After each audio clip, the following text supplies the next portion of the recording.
Happy Halloween, everyone. Welcome back to the 15th episode in our second episode in our apocalypse movie podcast. Apocalypse.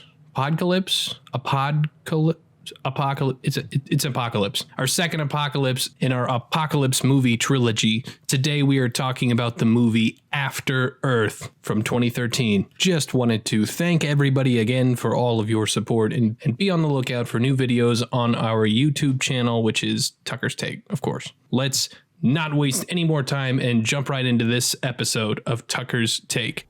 Fear is not real. The only place that fear can exist is in our thoughts of the future. It is a product of our imagination, causing us to fear things that do not at present and may not ever exist. That is near insanity, Qatar. But do not misunderstand me. Danger is very real, but fear is a choice.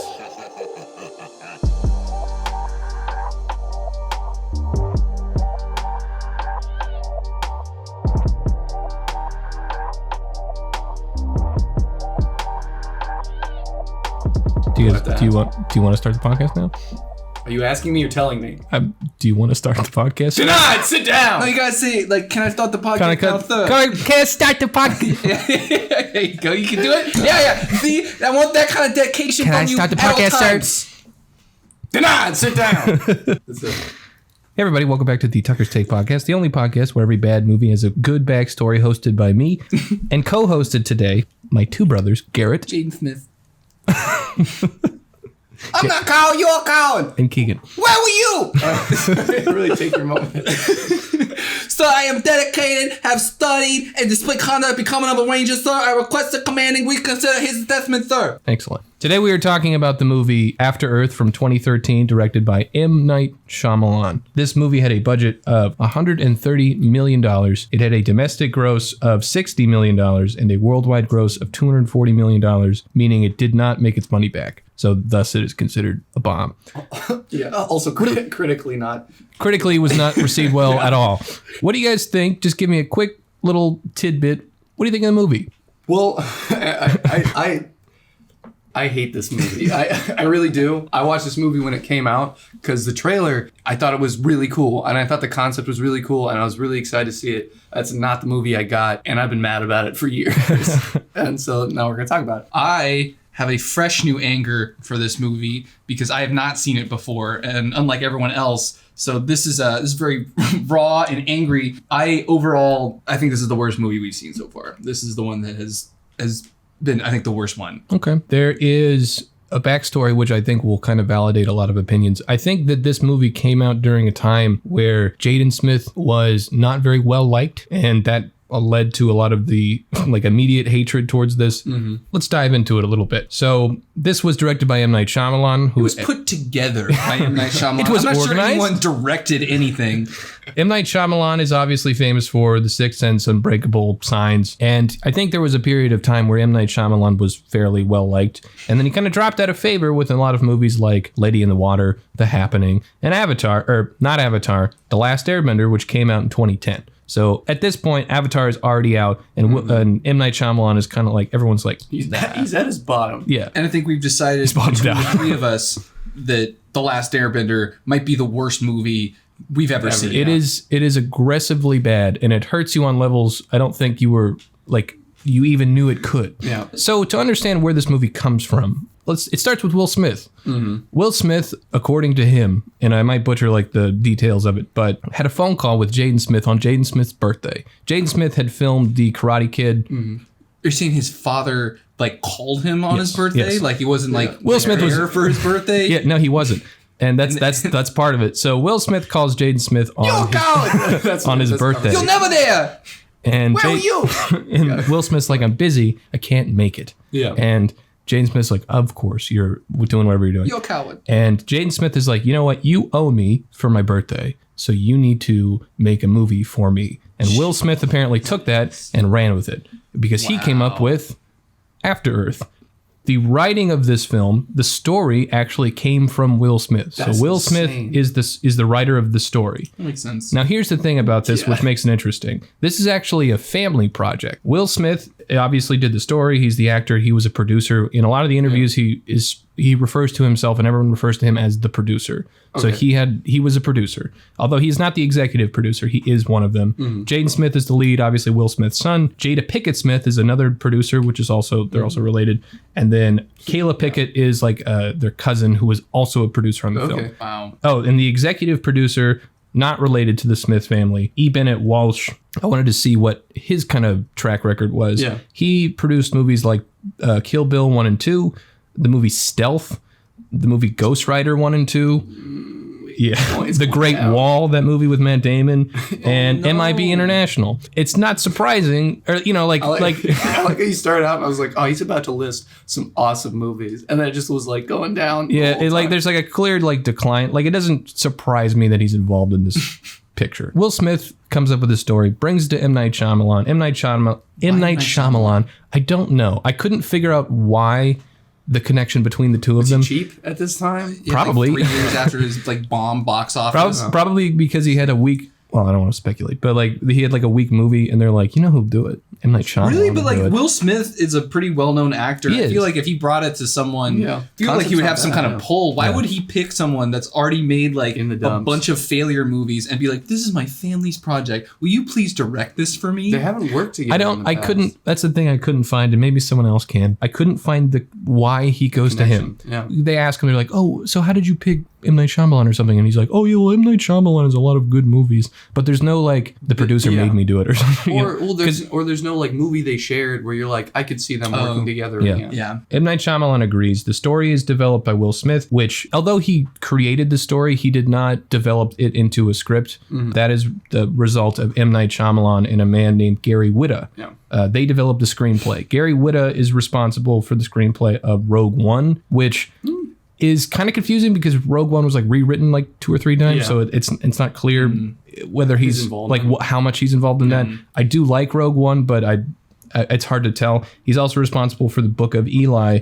And then the third thing, which I think is the most telling thing about this film in particular, is he's very involved in the Walking Dead video games. Okay. Interesting. It'll come back. Okay, Wait for it. I've planted the seed. Now, more interesting is Will Smith is involved in a company called Overbrook Entertainment. I think he's one of the founders of it. It's a production company. You would come to them with a concept, and then they would develop it. They have an entire team dedicated to franchise development and creatures and concepts and stuff like that. They create a team of Peter David, Michael Jan Friedman, and Robert Greenberger as a development team. And what they create is a 300-page Bible covering the history of mankind from their decision to leave Earth to the events depicted in the finished film. And then they threw it away. Yeah, I wish I could have seen that. So part of the process of making this film, and I respect the idea that you took the time to develop the history. Absolutely. I will give them that, because someone pointed out, they're like, I think what happens if you create a sci-fi thing, fans can smell it when you're making it up as you go. No, yeah. That's I think that's fair. I think it definitely comes through, not in this, but But I mean, in other films when you have a backstory and a world around it, and you can sense that they clearly thought about it. I swear, famous sci-fi films in the past have made it up as they go, and have been isn't Blade Runner made without a real? I guess based on the book. It's based on the book. But the book it diverges from the book. Not Well, in a significant. I guess the pretty significant No, way. what's cool. I think is what you're mentioning, and what's really cool about Blade Runner is a lot of the aesthetic that's created in that movie is original. That's and there was no thought or planning into it, and that's one of the best parts about it. Yeah. I think you're right. I think there are a lot of films that benefit from having a lot of backstory, but Definitely. I also think that a decent amount of them probably just kind of come spontaneously, maybe Alien. Well, you think no, Alien I mean had any planning? Alien had the most planning, Oh, where really? where Okay. you went to what's his name, Geiger, and then you had the other art director who did the Right, that's- human ship. that's the but art. they developed that world extensively. All right. Okay, maybe I'm wrong. It's the Lord of the Rings thing, I think, when you have a backstory created and the story is just taking place within this bigger universe. Yeah. I think you definitely can feel not in this movie, but the wider universe around it. And I think it's an effective tool when you're telling a story. It's- I don't think that comes through in this, No, and absolutely I'll tell you why in a second. Gary Whitta develops the screenplay, and it's weird that Gary Whitta and Will Smith are not part of the 300-page Bible thing. Yeah. Set that aside. But Gary Whitta, in a quote or one of his interviews, says he calls it his script. So Will Smith did create the story, but Gary calls it his thing. So he's kind of like reshaped it. And one of the interesting thoughts, which leads into one of my theories, is he said that he is proud that the Ursa made it into the movie, which makes me believe the Ursa wasn't in the movie until he had his little mitts on it.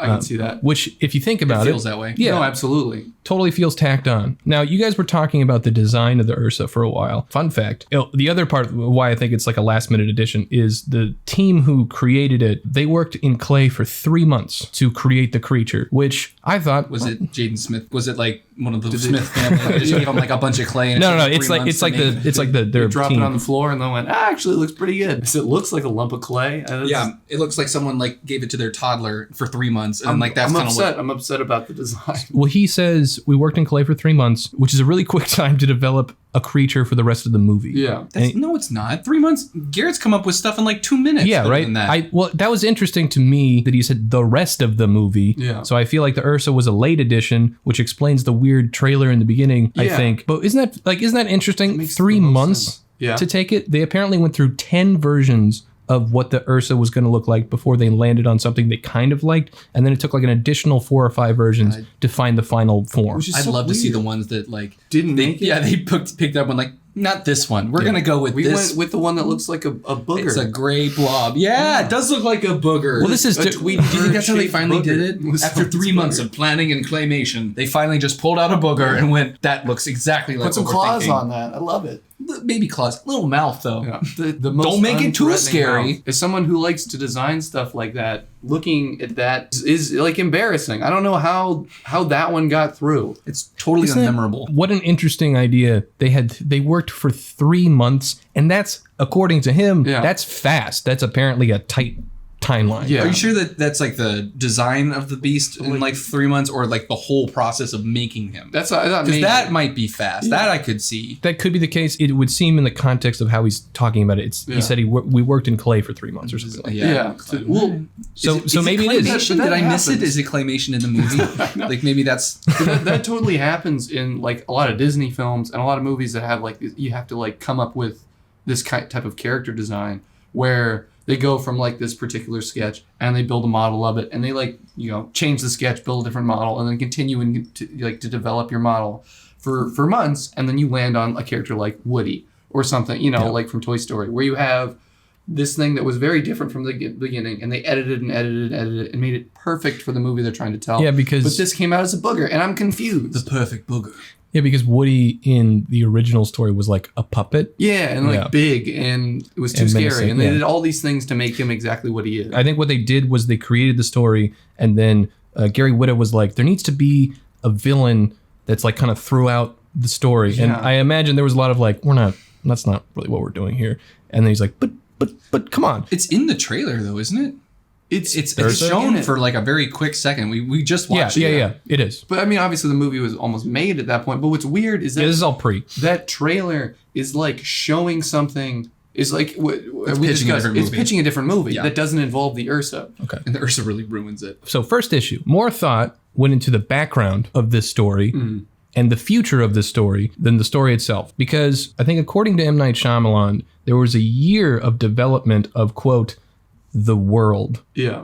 Oh my god. including the accents. The accents were on purpose. They spend so much time not on like the future world. Why go through all that effort just for flashbacks? That doesn't make any sense. That's the thing. You could have done that whole movie without any flashbacks. Mm-hmm. You could have just had it been the post-apocalyptic Earth. Yeah. In the trailer, there's more shots of Nova Prime. And that's the thing. They spend so much time in the behind the scenes stuff, in the DVD Yeah. bonus features, talking about Nova Prime and all of the designs choices that they make about the houses they live in and the ships that they drive and the suits that they wear. It's all they're like, it's all nature based. Like everything is supposed to be based around nature. That's why they have like this weird nature kites. Like Well, what that's why what it do has they think nature looks like. Well, no, but I think I got that someone was trying to go like, I'm gonna make this all look like biomechanical. Yes. We point out while we were watching it is, though the design is clearly had someone put thought into it, the idea that they're doing is they're like, I want to make this thing look futuristic, but no one seems to have thought of anything practical.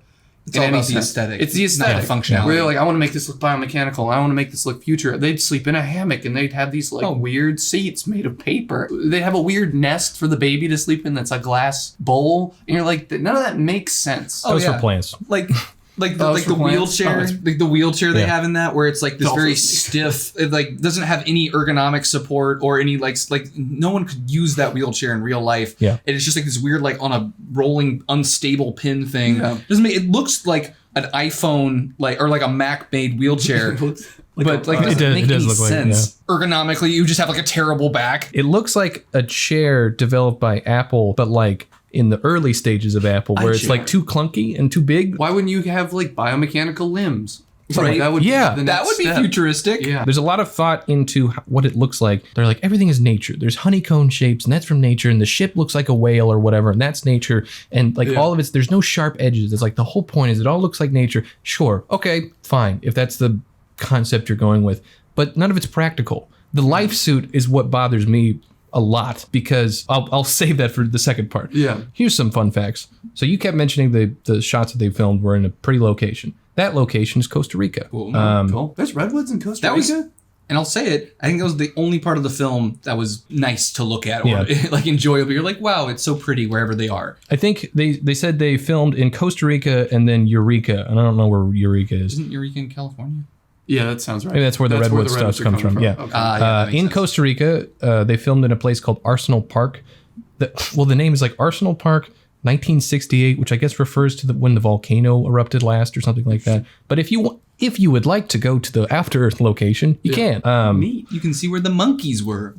Partially why I enjoy doing this so much is I get to find out lots of fun facts about how movies get made. In Costa Rica, there's lots of issues filming outside. I don't know if you knew this. There's like stuff outside. So in order to get shots of the jungle and in the water, they have this giant crane. And in order to get close enough to Jaden Smith to make decent shots, it would just extend to him. Yeah. So they didn't have to try to have like some guy with like a backpack on or a whatever. log running or around. whatever. Yeah. I don't think there's a lot of shots of it like with the sound on. I saw a lot of like muted shots. I can't imagine how loud that thing is when it's like. Yeah. It's huge. It's kind of interesting. It's like that's how they get the shots of them in the woods. The shots they In the had water. were like pretty clean. I don't think necessarily they're like well chosen or anything specific. Yeah. I'm saying like it didn't look like guerrilla like camera Yeah, work. yeah. I mean, there are shots. There is a couple. There's a couple where they're like Where dragging someone the clearly- camera through yeah. like the That's a dirt. bad, yeah. Or there's like weird angle shots, like close-ups on people's face that don't need to be there. The raft shot was created. He is actually on a raft. Yeah. And they have this big motorboat where they have like a thing that connects it to the raft, and like that's how they got that shot of him on the water. Yeah. Also super loud, which is also fun. One of the biggest problems of filming in Costa Rica is the animals. So there's several dangerous animals, and when you film out in the jungle, what you'll do is you'll have a team. Costa Rica is a quarantine stage one planet. Everything there has been designed to kill humans. Is you have a team of people, I think you use like park rangers and stuff like that, to go into an area, get rid of all the dangerous animals, and then you can film in it. They had 4 snake wranglers. Yeah, there are at least 2 snakes that they dealt with the most. A fer de lance, which is like a venomous snake that will kill you. Apparently, there was like a part where one of the producers was like walking through the set, and he like stood up, and the snake was like right there. Yeah. Yeah. There is the jumping pit viper, who is venomous, but it's not super harmful to humans, but it was something that was around. And then filming in the water, there's crocodiles. So they have something which they refer to as crocodile divers, who would go into the water and I guess shoo them away. I guess. Nice. I can't imagine that as a job. Go get rid of those. Yeah. Hopefully they don't kill you. Would have been a cool thing to put in the Yeah, movie. that's what I was just thinking. Crocodiles. I was like, wow, snakes, crocodiles, like actual animals that would try and kill you. An evolved killer? Wouldn't that be neat in a Planet movie about like things trying to kill you? Instead of the flyy snake. Also monkeys. There was a couple monkeys. The monkeys are obviously CGI. Yeah. They were created, however, using people in gray suits, so they used as reference points, which makes me laugh because there's somewhere where footage of Jaden Smith running from a bunch of men in gray suits making monkey noises. There's a scene where the monkey yells at Jaden Smith, and they actually play like an audio of a monkey cry while they're filming. Oh, okay. So I thought that was kind of interesting, as opposed to someone just going like, monkey noise, and then And then they're gonna put it in later. You can really see that in Jaden Smith's face. He's really hearing that. Well, there is like a behind the scenes thing where M. Night Shyamalan is like, okay, monkey, something else, and then he like looks. That's such a like weak scene, or that whole like sequence is. Doesn't make any sense. The whole movie's a weak scene.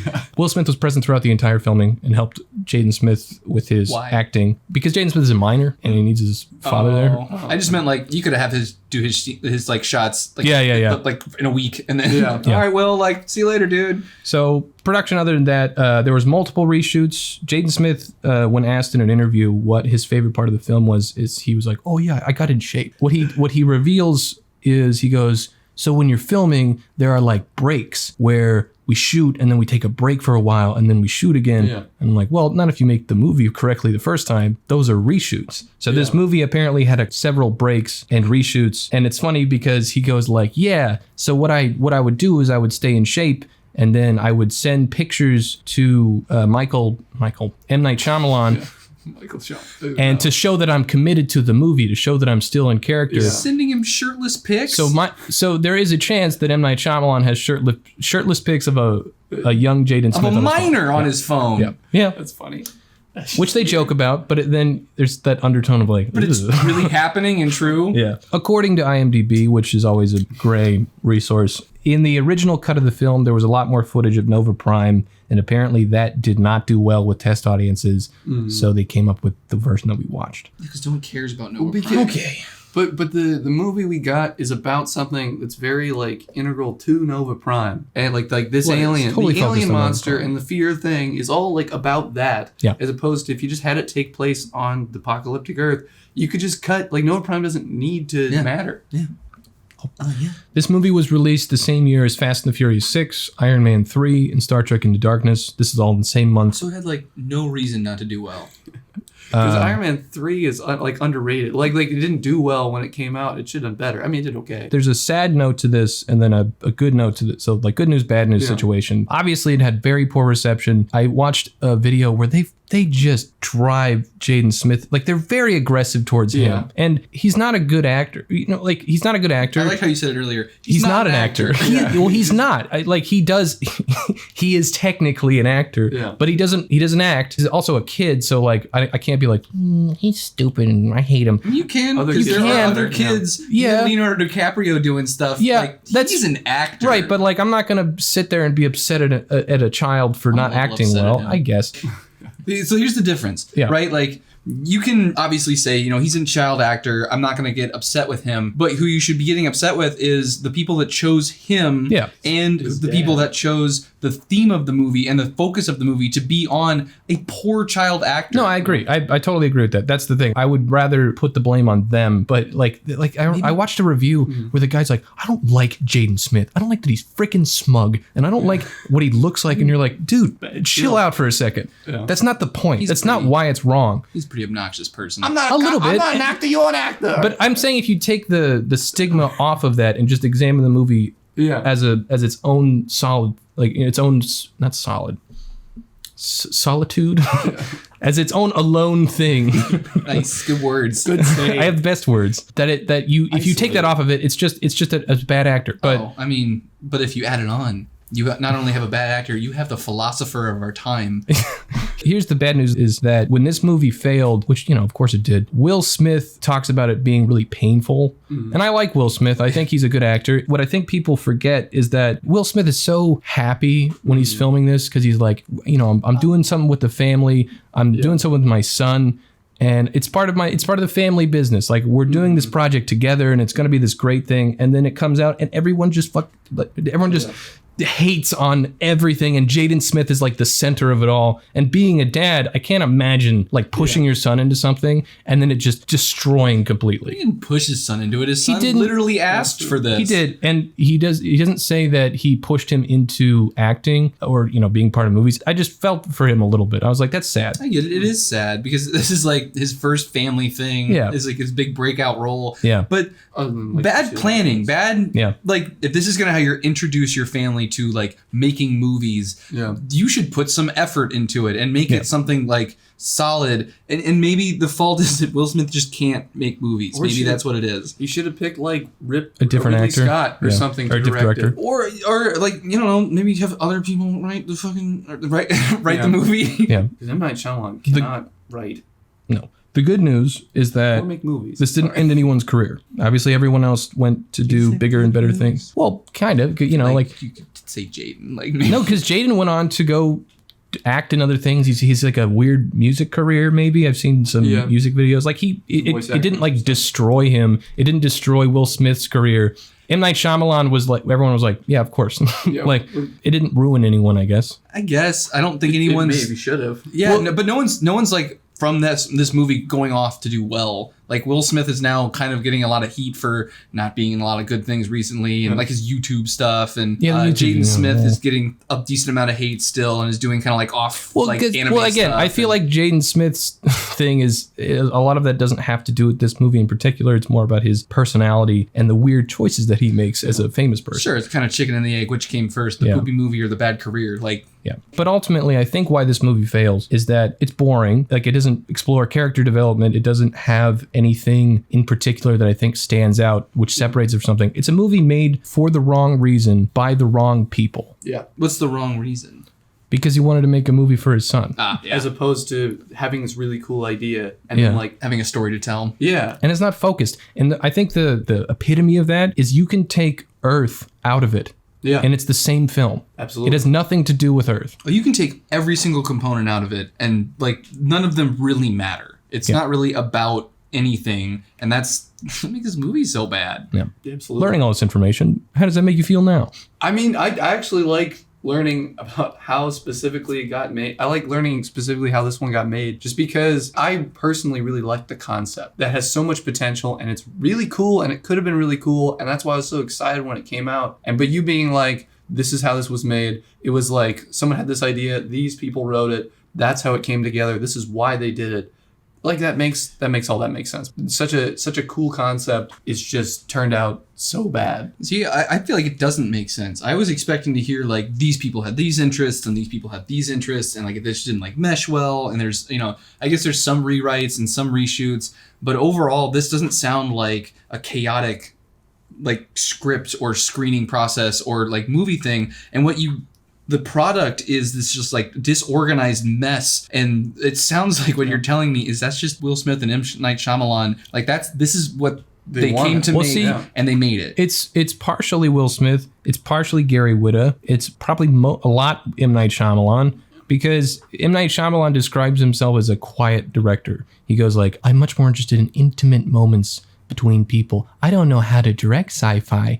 That's like in one of the interviews. He's like, I don't really understand it. Don't give him that. Like Will Smith apparently during the filming, like what we saw was pushing M. Night Shyamalan a bit. Will Smith was like, why don't we do this and make it bigger and more and like he was like pushing him to be more creative. I would agree. I would say that the things they added in there aren't very big and aren't very dramatic. And that's like, M. Night Shyamalan. M. Night Shyamalan doesn't like it or not doesn't like it, but like doesn't enjoy doing that. What could it have been before? If this is like the even less version? Apparently. Yeah, what is it? Like one monkey? Like what like what was the before of this? They were just house cats? What? I don't know. I have no idea. No. I fear to watch that. To me, it just doesn't make sense. Like, I guess the answer is that they're just like bad, right? Like I was expecting to hear about this turmoil and like conflicting interests, and it just sounds like this is the movie they wanted to make. I think people didn't like it, so they re-edited it a little bit. I think people still didn't like it. I think the movie they wanted to make was a movie that took place on Nova Prime, and then somehow this got connected to Earth, and that just is the most confusing because nobody's focused on Earth. Nova Prime. I think here's what I think. I think they were looking at Nova. They wrote a 300-page thing about Nova Prime and human history and all that stuff. And then the next day was filming, and they're like, and some like intern walks in, and he's like, "Hey, it's really nice to be here. You shake hands." And he goes, "So this is cool. What about Earth though? What have you done with that?" And one of the producers like eyes got really wide, and he turned around and he saw like a whiteboard. It said Earth ... overgrown ? A picture of a monkey, a picture of an eagle, and that's all they had to go with. Right. But even in that scenario, you'd think that like all the effort they put into Nova Prime and all the footage they must have shot, like that would be the best part of the movie. And then when they screened it, people would be like, "Oh, I like that stuff more. You should get rid of the Earth thing." Apparently that's even worse. Opposite. Yeah. So whatever they really put their time and effort into was even worse than what we got. Yeah. And so that's what you're telling me. You're telling me that this is a better version. The best of what we got. And it's terrible. It's the point I was trying to make. And I think what doesn't make sense to you is you have these people who are just making the wrong movie for them at every turn. This is the wrong movie for Jaden Smith, Will Smith to be involved in, for M. Night Shyamalan to be making. And they're like, someone's like, this is how you make a sci-fi movie. You think about the world, you do a bunch of world building, and you have these concepts, and then you shoot it this way, and that'll be good. And those people are just not equipped to do it. It's like a concept that they were trying to push through a funnel that is M. Night Shyamalan, and he was like, "No, I'm only taking this." God, that also doesn't make sense that they knew they were going to be doing a lot of filming on like post-apocalyptic Earth. Like why so much effort on not that? Like that it just seems like such a waste of time. What are you? Yeah. What was the thought? I'm telling you, it's the whiteboard thing where they're like, "We didn't think about that at all." But that's why? what you could have done. You could have done. I will give them that if you read, there's like a book called like Earth Without Us or something like that. Yeah, I have it. You have? Okay. I've read it. Yeah. So where it's like, it describes how like what Earth would do without humans. And in like 1,000 years, things would be very overgrown. But what about like some buildings or survivors or more evolved animals or like anything? It seems like everyone's focused over here and they need to be focused on this because that's the title of the movie. Right. Yeah. And it's like where you're going to do most of the story. What did they think it was going to be? Mostly flashbacks to Nova Prime? Like, that's where your story is. What are you doing? This, as you've mentioned, this movie could do without Earth entirely. Yeah. And all the themes. Like 3 separate movies. Yeah. And all that stuff that isn't the Earth thing is like very clearly this separate goal somebody has and doesn't involve that at all. It's like 2 movies. I think we'll get into that. Right. Well, because you have the theme of fear and like that whole like experiment with the creature that smells fear, which could be its own thing. You have the post-apocalyptic Earth and the two characters that are separated and have to navigate through. That's its own thing. Yeah. And then you have this war going on in a separate planet. Yeah. And like they're all separate things, and none of them have anything to do with each other. And somehow they're all connected, and none of them get resolved. It's maddening. I think it's the movie made for the wrong reasons by the wrong people who don't seem to understand what they were going for, I guess. And we talked about potential. I think the best part of this movie is watching the trailer, because I've watched the movie and I watched the trailer, and when I watch the trailer, I'm still kind of like, this looks cool. Like this looks like fun. Yeah. But it's not. That's not. I think maybe that's part of the reason it failed so hard was like they sold something else. Yeah. And then what you got was like, this isn't what I wanted at all. I mean, that's part of it. I wouldn't say that. I mean, yeah. It's not like it's just like an if I went in there, I probably didn't help. Yeah. I paid for a good time, and I just got punched in the nuts, and like that, I was like, that hurts even more. Like I paid for this. I paid for kisses, not. That is the production of After Earth. If you'd like to hear our opinions about the film, please join us for part 2. If you have corrections or your own opinions or any thoughts about After Earth, you can email us. You just want to hang out. You want chit chat? You can email us at tuckers.take.podcast@gmail.com. Show me how dedicated you are. Another picture. Thanks for joining us. We'll see you next time.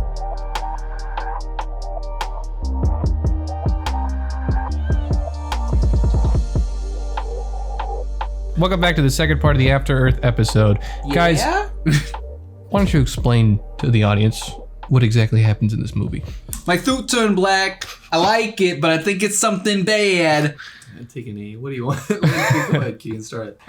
Okay, the opening of After Earth starts with Jaden Smith talking about how he heard of Earth in stories. He heard it was a paradise, and then we ruined it. Correct. We have a trailer for the movie we're about to watch because it opens in the middle of the movie where he's getting sucked out into space. We ruined Earth and we found a new planet, but on that planet are aliens that sense fear when threatened, and the only one who can stop them... Frightened, sorry. Frightened. And the only one who can stop them is Will Smith because he has the power to ghost. And the first thing you're going to notice about this movie is the ridiculous accent that they've decided that all the people in the future have. And it kind of sounds like it's a little bit of a lisp.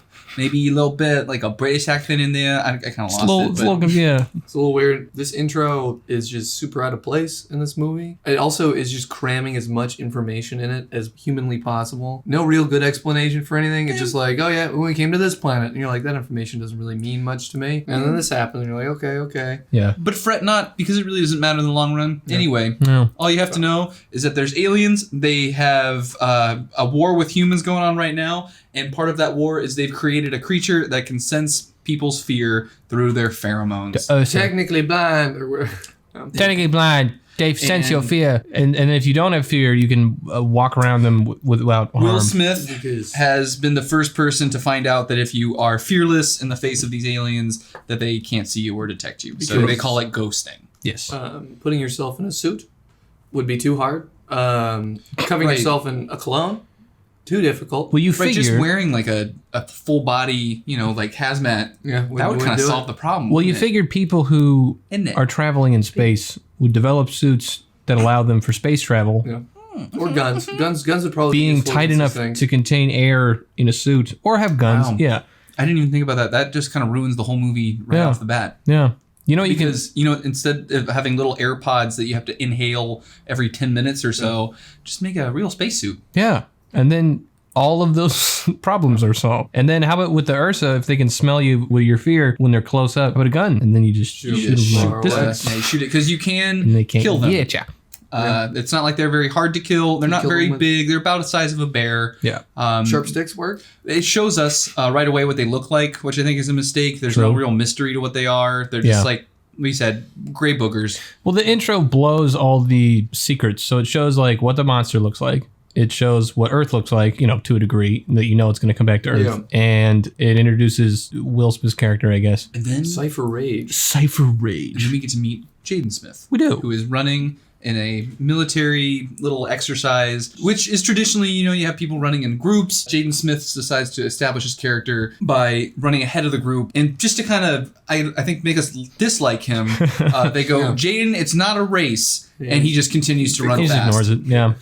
Which is funny because later on he brags about how fast he's running to his dad. And if it's not a race, then who cares? What are you talking about? Yeah. Jaden is up for a promotion Clearly trying hard. Become a space ranger. Yeah. Space Buzz Lightyear. Yeah. And he doesn't get the promotion, which is sad because his dad is a big war hero. So tell him why they didn't get it. Because he is not ready. He's a big scaredy. He's reckless. Baby. Yeah. And he's a big scaredy. The best on is studying and dexterity and whatever. I have trained and consistently. I thank you to we consider third. He's upset. And he literally goes like, my dad's coming home. Please give it to me. And the guy's like, no, what? So we go home and Will Smith comes home and that's a big deal. He's disappointed. Father. He's not the worst father. He's fighting a war. He's just not home a lot. Will Smith's character. Like in war. I don't know. They're like, what are you doing? Someone's talking to you. And Jaden's like, Will Smith is a battle-hardened general, I guess. He's very to the point, almost very robotic. Oh, he is robotic. Yeah. That's their interpretation of him being fearless, is he's just going to be like Data from Star Trek, where everything, he always got this little confused look on his face, and he just, no emotion the whole time. The most charismatic man. I think emotion. I think the movie confuses lack of fear with lack of emotion. Yeah. We have this awkward dinner where Jaden has to admit to his father he didn't make promotion. He's like, oh, well, that sucks. And then he goes, and then he tries to leave and he yells at him. Well, Jaden tries to leave the thing. It's not like Will Smith is particularly upset. He's just more like, He's like, it's right. You're not ready. Yeah, you're not ready. That's fine. Some people aren't ready. And his wife is like, hey, Cypher Rage, you need to connect with your son and you need to take him on your dangerous space mission that you're about to go on because he's one day away from retirement. Yep, as he says. So right before they go on their big mission, Will Smith and Jaden Smith are talking to each other, and a guy who is missing a leg in this very futuristic wheelchair. It's basically like a bar stool that you would get at IKEA. You know, like one of those really thin plastic things on some like rolly wheels. And he comes up to him and he goes, and he's like 2 buddies with him. He's like, stand me up. So they stand him up so he can do a salute to Will Smith's character to show that his respect, and he's a top-notch guy. And like we said before, you'd think at this point they'd have some kind of prosthetic leg or something. Yeah, it's not like it's not like I don't know, like why not at that point? Of course. So they get on a spaceship headed towards somewhere. Doesn't really matter. It doesn't matter. And they have the Ursa on the ship for some reason. It doesn't really matter. Also, Roy from it's the for office. Training, is what they say. Yeah. So they have the monster that everyone's afraid of on the ship. Roy and Tormund from Game of Thrones. Yeah, and you have this awkward conversation where Jaden is like smiling at his dad, and his dad is just like, "Why don't you stop doing that?" And then the best part, I think, is you look at the ship. It looks like the most uncomfortable chairs I've ever seen. And Will Smith looks at Jade and he goes, "Why don't you try to get some sleep?" And he kind of like adjusts like a little. And I'm like, "There's no way you can sleep." I thought it was funny. I was like, I don't know how chairs have gotten worse in the future. Airplanes. Yeah. And there's so much space. Like they're all against the wall, and there's this big open area in the middle. Maybe make some comfy chairs like in the middle, or you could have them against the wall and then have them like fold in the beds or something. Right? Anything. You think with 1,000 years of space travel, maybe some advancements in that. This movie has a lot of examples of where they have an idea, I guess, for what the technology is. There's just no practical application for any of it. And then the opposite is true, where there would be practical things that you would think that they would come up with, and there's like, nah, it's not. The Cutlass is a big example of that. Oh yeah, we'll get to that. Yeah. So they're in the ship, and Jade Smith goes down to check out the Ursa, and he talks to Tormund and Roy, and they're like, go near it, see if you can ghost, and he can't. Because he's a big scaredy Because he's a big scaredy baby. And Will Smith during this time walks up to the hull of the ship, and he takes his wedding band off and holds it against the side of the ship, and it starts vibrating. So that's scary. And he's ultra sensitive technology. And his super sense, I guess. And he goes to the front of the ship and he talks to the pilot and he goes, "Hey, I detected graviton vibrations in the hull." Using his fingers, like using there's his nothing ring on the ship that detects those. There's no like ring on a string outside. How is he the only one that's checking for graviton shifts? And then the pilot turns around and he goes, "How did you do that?" And he goes, "Graviton vibrations could be a precursor to mass expansion," ignoring the question. And he goes, "Mass expansion is 1 in a million." And I was very confused by this line because I didn't really understand what he was saying. It's not made to be understood. I missed something. The first question he asks is, "Where's the nearest asteroid storm?" And he goes, they're like, "It's way over there." And then he jumps into this. Let me try to translate what he's saying. So Tucker did the research. Tucker looked it up. I detected graviton vibrations in the hull. The world of gravitons only becomes apparent when you zoom into the fabric of space-time in the smallest possible scale. So gravitons, in string theory, it is the molecules that mediate gravity. Elementary particle. Well, it's a hypothetical particle. Yeah, it is a hypothetical particle, and that's important. So the thing is, in order to detect gravitons, I found an article, and this is the future, and gravitons are hypothetical, but and rings can feel anything. Scientifically. In order to detect gravitons, it would require a device that can harness truly extreme amounts of energy. Unfortunately, any measuring device capable of directly probing down to the Planck length would necessarily be so massive that it would collapse into a black hole. But the wedding ring. But his wedding ring vibrating on the ship, gravitons. Second part of it, he goes, could be a precursor to mass expansion, which kind of sounds like a scary science term, like mass expansion. Ooh. Yeah. But I assume he's just referring to the increase of mass of the ship, because there's like a theory of that if you travel at high speeds in space, your mass might increase. And I don't know if that's been disproven or if it's debated. I think it's at least debated. But I would circle back to, what does that have to do with the asteroids? Right. And then the best part is, after this weird little conversation, he goes, if there's gravitons buildup, it could set the thing off. Set what thing off? The asteroids? Is the mass of the ship becoming big so that the asteroids are attracted to it? And before you could really consider it, the asteroids hit the ship. And then, like the Titanic, out of nowhere, giant asteroids, undetected by the sonar fields, but detected by Will Smith and his wedding ring. Crash the ship, and everybody dies. And I understand that movies have a level of a suspension of disbelief where you can't really analyze the science of it because it's always going to make no sense. But like, you could try a little harder. You know what you could have is just have the asteroids come. Right, but you don't need any of the like detecting it or vibrating or what. Just have them like walk to the front of the ship and be like, "Hey, what's going on?" Right, because the only reason Will Smith might get an advantage from knowing that these are coming first is if maybe he wanted to keep himself safe, or maybe warn people on the ship to keep them safe. But what does he do with his information? He goes to the cockpit and does absolutely nothing. That's true. And he goes, so he does, and then the asteroid's hit, and he goes to Jaden Smith. He's like, hey, put on this suit and strap yourself down. And I guess everyone else is just like panicking, or just like, that's not a big deal. There are so many seats, and no one is. No one in is them. filled. No one is strapped in. Jaden Smith is the only person strapped in with a seatbelt. Even Will Smith, a crashing spaceship, instead of buckling himself in next to him, decides to do some breathing exercises in front of him. At this point, they've been like, the only place we can crash is Earth. It is a quarantine class 1 planet. You cannot land here. It is super dangerous. It is not habitable for humans. And Will Smith's like, probably don't land there. And the pilots are like, we have to. And he's like, all right, we'll land there.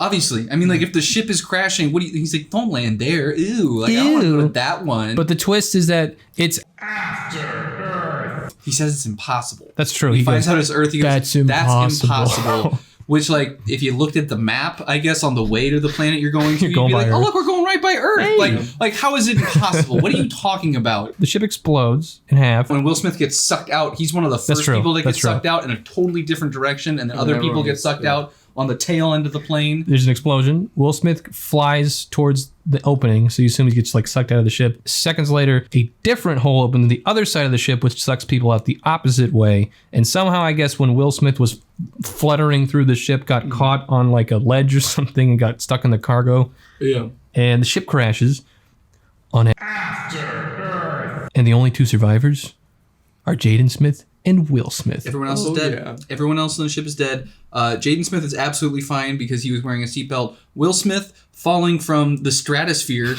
broke his femur.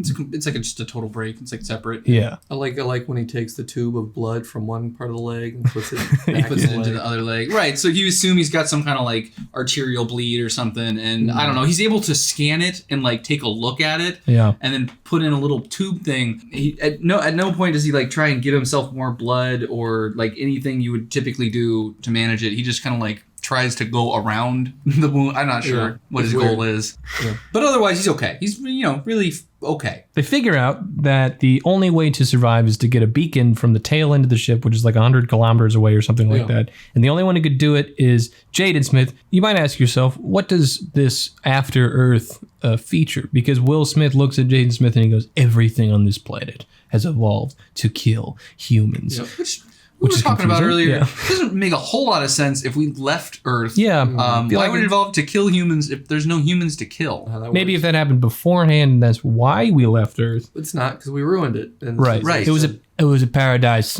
Until we ruined it. He gives Jade Smith a sword thing, a cutlass. 22 different combinations. Which is just it's a double-sided knife, and you can change the type of knife that comes out of it. Kirby knife, Sharpie knife, quadruple knife, claw knife. Knives. Yeah.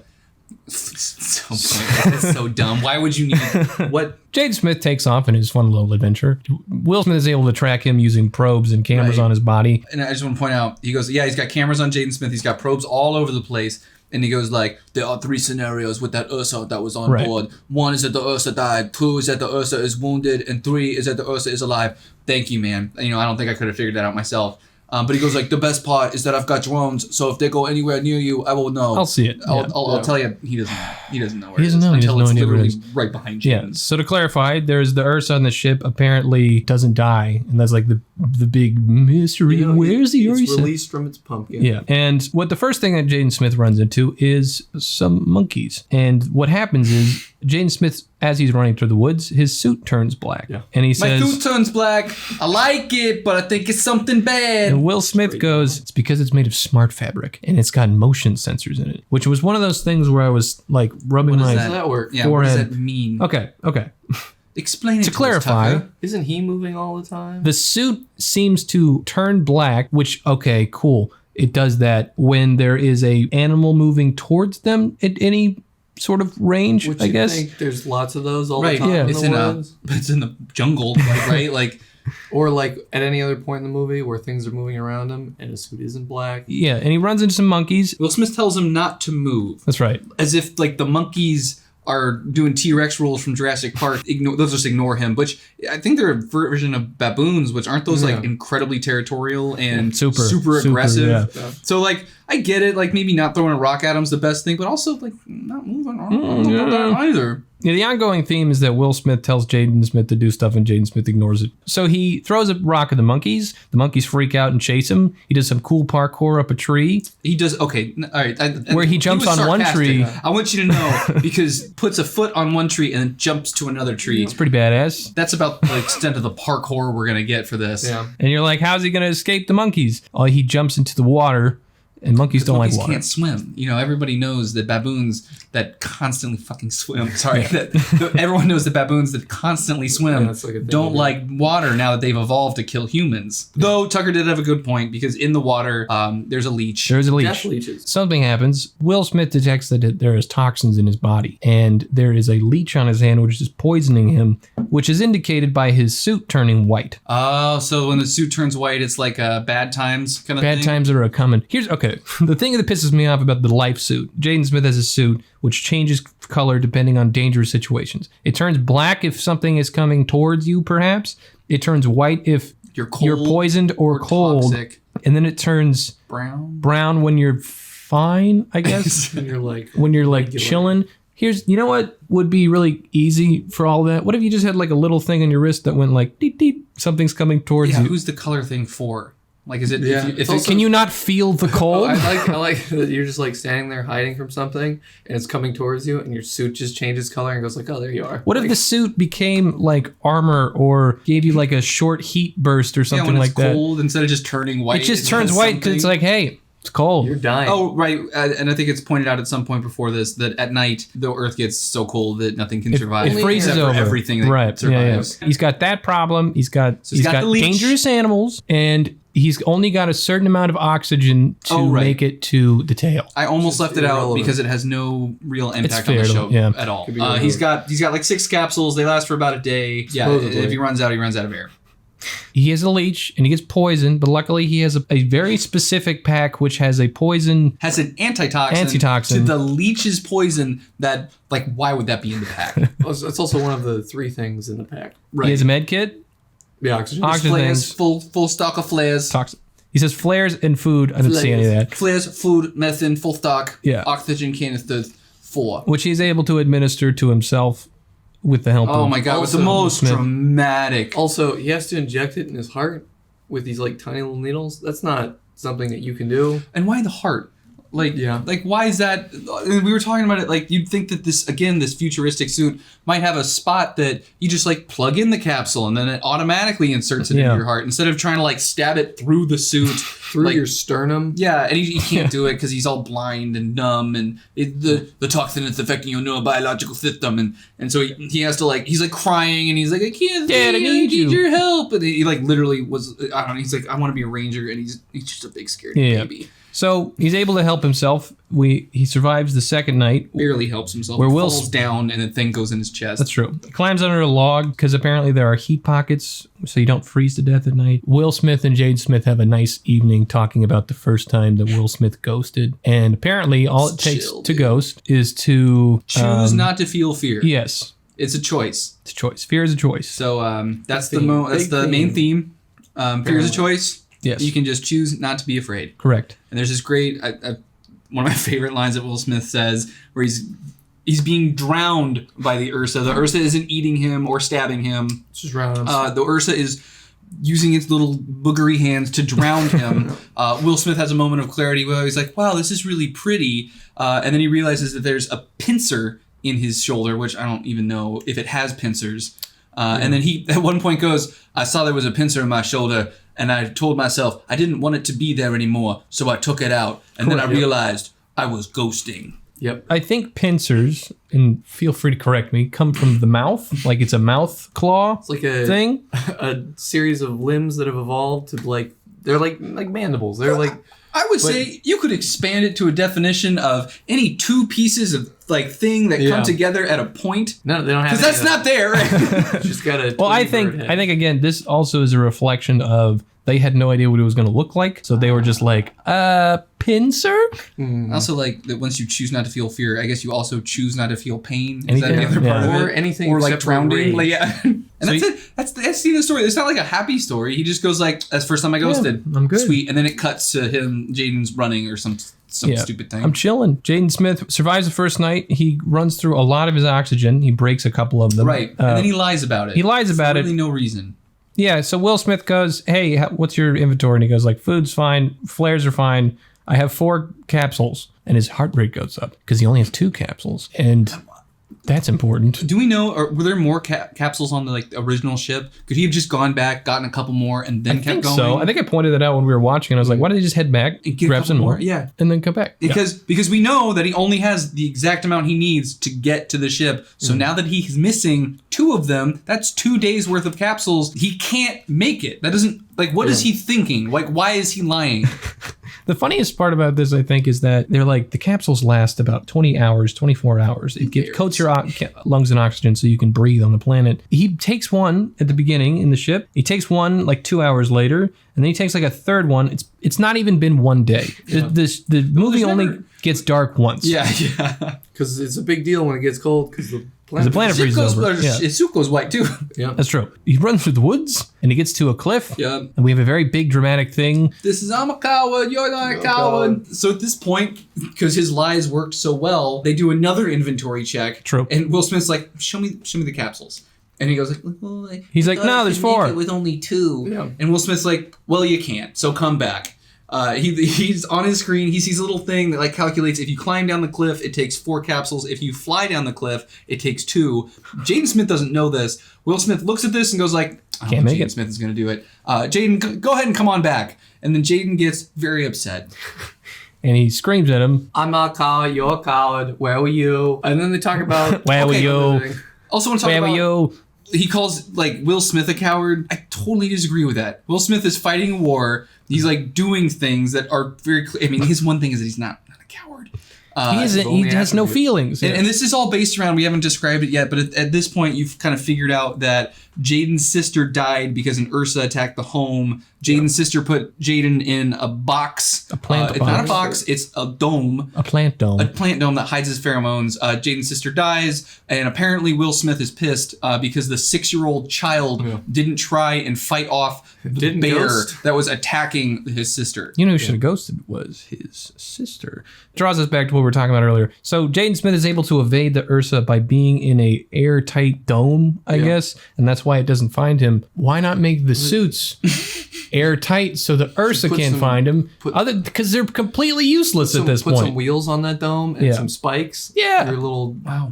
swords. Wow, solve the guys, I problem. think we just solved the whole war. There's a lot of the that. only weapon that the aliens have are these stupid Ursa things. There's a lot of that. Jaden Smith and Will Smith get in a fight, and Jaden Smith, in order to prove his courage and his commitment to the mission, And to prove that he can, with no indication of what he's supposed to do, mind you, jumps off the cliff.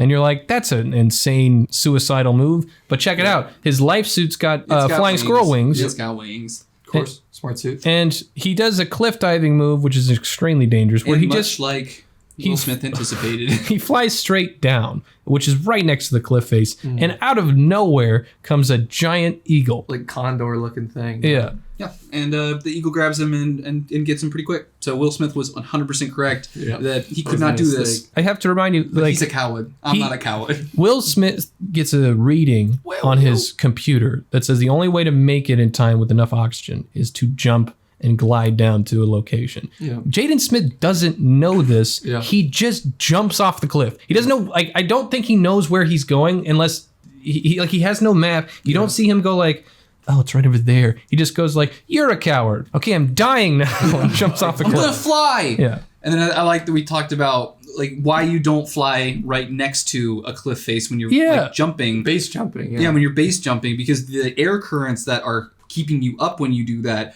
come from They're basically gonna blow you against the side of the mountain. Yeah. And it's like what kills people who base jump. It's why it's one of the most. It's the dangerous most. things. He like is the thing doing. you don't do. Yeah, he's doing it the most dangerous way. Yeah. And on top of that, an eagle gets him immediately. Yeah. also just a minor part that I thought was was funny or would have been funny is he flies into a waterfall at one point. That's true. And the way that like physics works, I'm pretty sure, is if you fly with like wings and you've hit something that's pushing you down, I'm gonna guess the water is going to continue to push you down. So it really should have just been over right there. He should have just and then gone straight down. Yeah. Lost all his momentum. This is, in my opinion, the worst part of the movie. Or is this series of scenes involving the eagle is the most unforgivable aspect of this film to joke's me. on you, the eagle's the main character, guys. He has the most complete character arc. So the eagle apparently didn't want to eat Jaden Smith. It wanted him as his baby. So it brings Jaden Smith to the nest and leaves him with the babies unattended, and then cats. It's just like 5 cats. Show up to eat the babies. Saber-tooth tigers show up and try to eat the babies, which they successfully eat a couple of them. All of them. And Jaden Smith attempts to defend them. Or just himself. And he gets rid of them, but it's too late. All the babies are dead. Yep. And the condor thinks like, my babies are dead. Yeah. There's also the point, I don't know if it's important or not, with the condor sees that Jaden is trying to fight the cats. A little bit. They're both kind of tag teaming it. Like, Condor's got one, Jaden's got the other. And they make a little eye contact and like, I think they high five at one point. They get back to back. But I love the scariest part about jumping off the cliff, I guess, is the eagle coming to get him, because you're like, oh, it's gonna eat him. It's gonna kill him. Yeah. No, I just wanted to love him. Yeah, just wanted to it wanted to love him so aggressively, it took him out of the sky and brought him back home. Also, they don't bring up that there are eagles out there or anything. When he jumps off, he comes out of nowhere. I mean, the fact that he has a gliding suit should have been like, Will Smith would be like, oh yeah, just glide down there. No biggie. But apparently there's secret Secret eagles, yeah. He walks away from the eagle. He finds a hole to stay in for the hog hole. And it's during this thing, he accidentally damages his suit so he can no longer talk to Will Smith. Yep. The funniest part about this is he's in a cave for the night, and he draws a map to try to understand, how he's traveled and where he's going and stuff like that. Not like a top view map where you might have directions. It's a one-dimensional map. It's a line with dots on it that marks where he's been, and there's no like sense of like distance between them. It's just like Eagle's Nest, hog hole. It's like something a child would do to like try and figure out where they're going. It's like the writer of the movie was trying to draw a physical representation of where the plot is going, because he writes like Sape Cats line, Eagle Nest line, hog hole, big line, tail. That's where we're going. We're going to the tail. It's like someone wrote down the beats of the story. Yeah, monkeys, baboons at the beginning. Leeches, I'm pretty sure, are on there. During this time, you discover that the monkeys from before have been cut up and put in a pile because the Ursa did it. And kind of got like a little White Walker kind of streak in him. Where he likes to create little. That's part of what they do. They take dead bodies, throw them in trees. Create pheromone triggers to inspire your fear, but Jaden Smith is so afraid all the time. He wouldn't need that. He could smell them for like 10 miles away. Should have. He makes a raft. He starts going down the river. And here's where Jaden Smith gets his closure.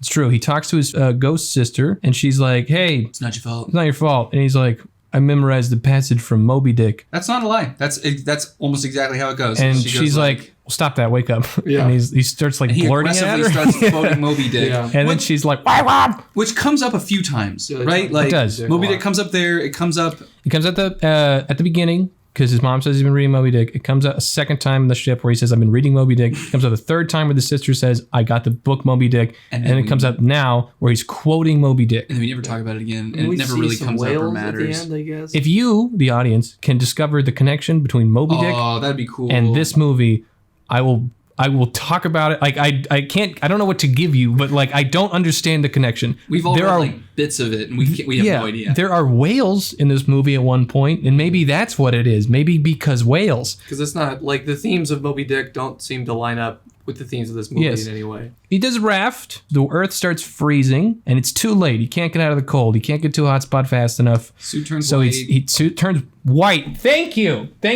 Great. I'm glad that happened. And then he just falls on some grass. And he falls, and you're like, this is the end. And then you have my favorite scene. The fucking stupidest part of the movie. Well, no. That it's stupid, but my favorite scene is he falls in the grass, his face is all frosty, so he really should have some kind of like skin burns, kind of, frostbite. Oh, definitely. But you kind of get this like freshman college camera angle stuff where it's like someone's trying to show that Jaden Smith is being dragged, so they just put a camera on the ground and drag it and like recorded that. It was really weirdly out of place. Yeah.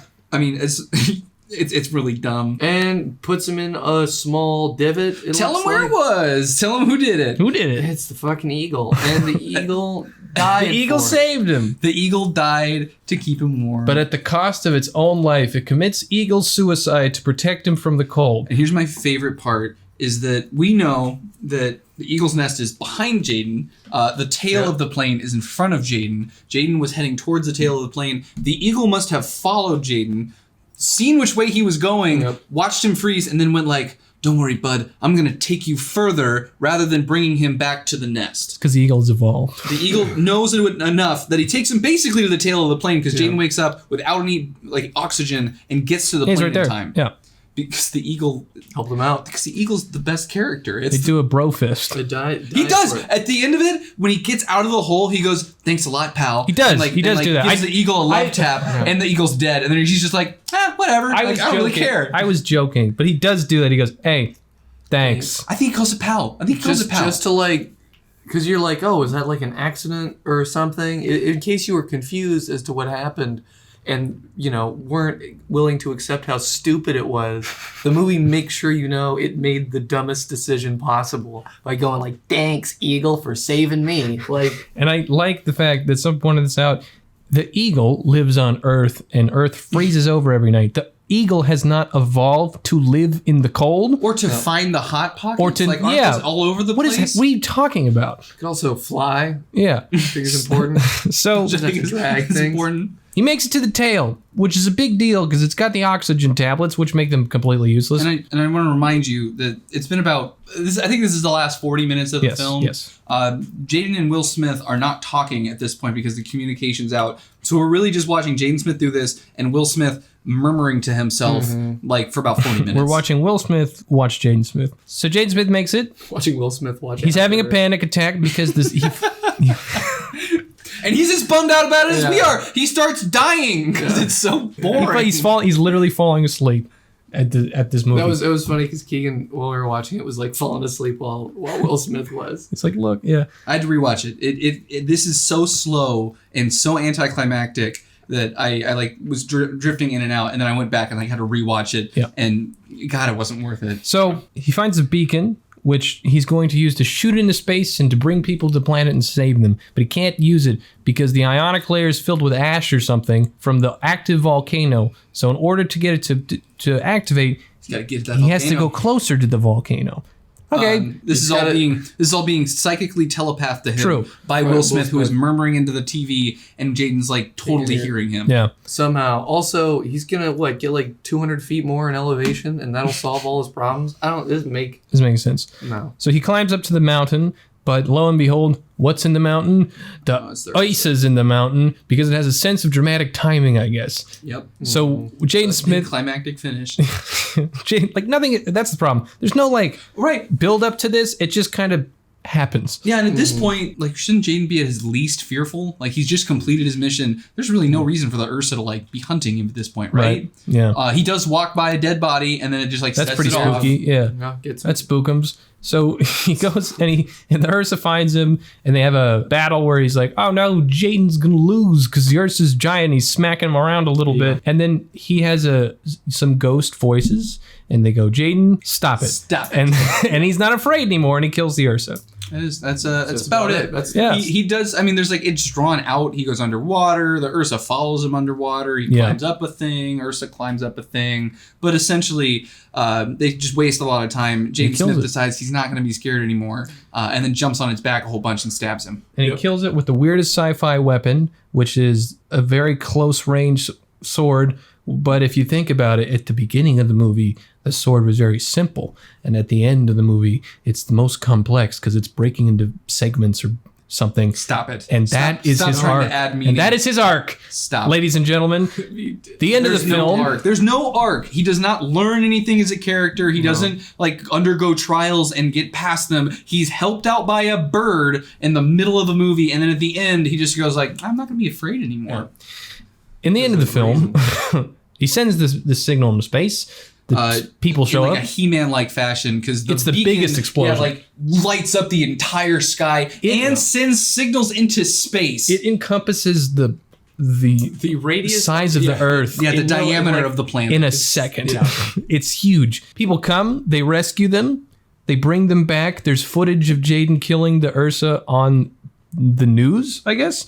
And then we have our big moment. And then Jaden Smith and Will Smith. Will Smith looks at him. He's got like 12 doctors around him for some reason. And he looks at his son. And he goes, "Stand me up." Yeah. And the doctor's like, "No. You are almost dead. You shouldn't do that." He goes, "No, lie back down." And then they push him into his room, and that's the end of the movie. You have to say the stupidest line possible to end it. Well, no. So he does stand up. He salutes his son, and I guess that's like, you earned your dad's respect. He did it. Say the dumb line. You say the line. Oh, I mean, it's my favorite part. It's not my favorite part. It's like this little stinker at the end of the movie where they go and hug, and Jaden and Will like hug together in this father-son moment, and it's the big ending of the movie. And Jaden goes, "Dad, I want to work with Mom." And his dad goes, and Will Smith goes, "Me too." And then it ends. Yeah, if that's not enough, it ends with Jaden Smith doing like a nod where he's like, "Yeah, like that's the movie." And then it ends. It ends with like a little smug like, "We did it." Excellent. God. Here's the thing. You know what I think would make this work? If this was a video game. Because imagine the mechanics of how it works, right? You have the constant threat of like the cold and creatures and stuff like that. How do you communicate that to the player? The suit changes color. You have the close range weapon to fight monsters. You have the Ursa. Like, this makes sense, I think, in a video game form. I think it'd be a pretty interesting game, and I think that's reflected because one of the writers is a video game guy. Yeah. See, I brought it back. Doesn't make a lot of sense now that I think about it, but like I brought it back. See what I did? I would say, I think even in video game form, you'd have to have more interesting 100%. monsters and things to do. You'd have to have a lot more, but like there's like elements aren't going to cut it in a video game. Yeah, but elements of it, I'm like, that could work. I see it. That could be an interesting game. That sounds like fun. I think not necessarily a way to save this movie, but I think like I said earlier, the problem with this movie is that it's really like 3 different themes in one. Yeah. I think the one we all liked the best is the idea of it doesn't have to be a father and son, but some kind of duo where one is experienced in combat and is incapacitated or unable to move, and then you have someone who is unexperienced talking through like a radio, and they're going through a very hostile, interesting planet. It doesn't have to be Earth, it doesn't matter, but I think that's an interesting movie on its own. Yeah. I think the fear thing is not that interesting, but it's its own separate thing entirely. And then all of this stuff that we talked about in the beginning with the alien war and all that stuff, that's, again, its own thing. Yeah. It's 3 in 1. I think that's where this movie fails, and I think that's like kind of partially why, and we talked about like movies wasting their potential. And I think the biggest waste is the movie in the trailer is that first one where it's this pair going through an interesting planet and surprise that is Earth, and it's a cool idea. It's a cool concept. I think we could all, and we've done it when we talked about it, could think of 100 other ways to do this movie that would be more enjoyable, and like things that we would change about like pretty much every piece of dialogue to make it more coherent. Right, because unlike a lot of the other ones, I don't think this one could be fixed by just fixing like one aspect of it. I think it would have to do a total rework. The only really positive element of it is the potential for the concepts, and I think like that's the only salvageable part of this. I think it falls flat in its face because it was empty from the beginning, and I agree. I think it's got like 3 movies in one. And the funny thing about this is they had plans for books and video games and to come after this that took place before this. Again, I think they kind of similar to Reign of Fire, where they're like focused on the wrong thing. Yeah. And thus you miss the point. And you make a bad movie. You make a bad, boring film. It gets on our podcast. And then we make fun of you. Yeah. And my final thought, just because I always like to add in why I think, or if I think you want to watch you might enjoy this, or who might enjoy this. For me, this movie is the concept's the best part. If you watch the trailer, you're getting the best of it. Mm-hmm. Yeah. Like I said, I think this is one of my least favorite movies because I like to judge movies based on how much entertainment value they give me. And that kind of varies with the movies we've seen. Some of them are bad enough that they're funny. This one is probably one of the most boring and just kind of like a flat line of a movie for me. So I wouldn't recommend it. It's a dry cough of a film. Yeah. And that's our show. Thank you for joining us. I'm not a coward, you're a coward. If you would like to recommend a movie, you can email us at tuckers.take.com, gmail.com, news. CDS. Tuckers.take.podcast@gmail.com. You can tweet at us. You can check out our home on Buzzsprout. Thank you, Garrett. Thank you, Keegan. Appreciate you. See you next time. Thank you once again for joining us. You can email your movie suggestions, ideas, corrections, not that. Never mind. At tuckers.take.podcast@gmail.com. Thanks again. Have a very happy Halloween.